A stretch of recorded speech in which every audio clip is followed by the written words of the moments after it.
Hi, everybody. I am Pastor Rob Lloyd of the South Edmiston Community Church, and I want to welcome you to the pastor's office.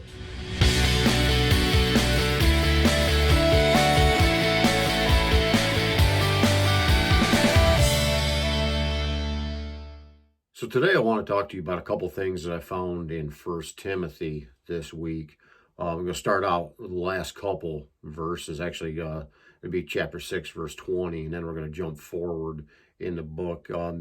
Just a couple thoughts on things that are going on today. So let's get right into it with 1 Timothy 6:20. O Timothy, guard the deposit entrusted to you. Avoid the irreverent babble and contradictions of what is falsely called knowledge. And then we're going to jump to chapter 1, verse 18. This charge I entrust to you, Timothy, my child, in accordance with the prophecies previously made about you, that by them you may wage the good warfare, holding faith and a good conscience. By rejecting this, some have made shipwreck of their faith. There's also verse 19 in there. So what my thoughts are on this. When we think of what's going on in today's culture, today's politics, today's news, a lot of times as we look here at 620, avoid the irreverent babble and contradictions of what is falsely called knowledge. People think they have great knowledge, and they may have some book knowledge, but they don't have a lot of understanding. They don't have a lot of understanding of what life really is, of what faith really is, of what Jesus or who Jesus really is. And they get a lot of preconceived notions. A lot of people get super wrapped up in politics and just overlook the bigger picture that Christ has for us.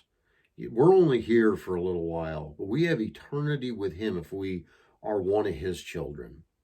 So let's avoid the babbling, the garbage in life, the things that seem to get us down, the things that draw us down in life, the politics and everything that's going on. It can make us very negative. It can really affect us in a lot of ways that it shouldn't, because we know that we have a Savior that loves us, and that's the bigger picture. The other stuff, it's good to know. It's good to be involved, don't get me wrong. But don't let it take over your life. And it's because of the other section here in chapter 1 where it says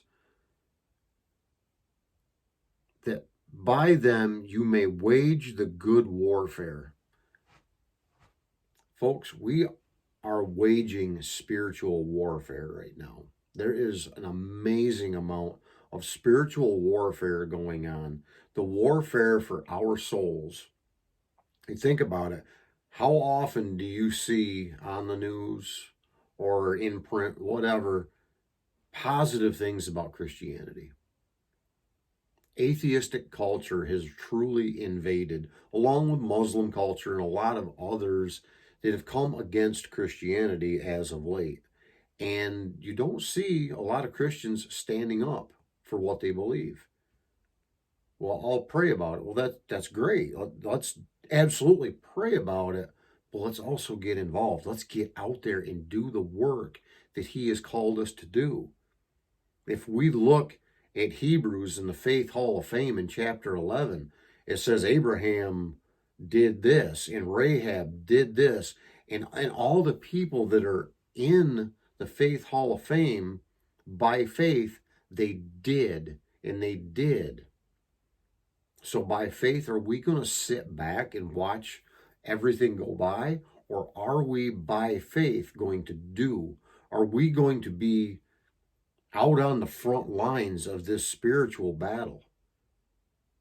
There is a spiritual battle going on, folks. It is an outright war for your soul, for the souls of your friends, for the souls of your family. Satan is not giving up.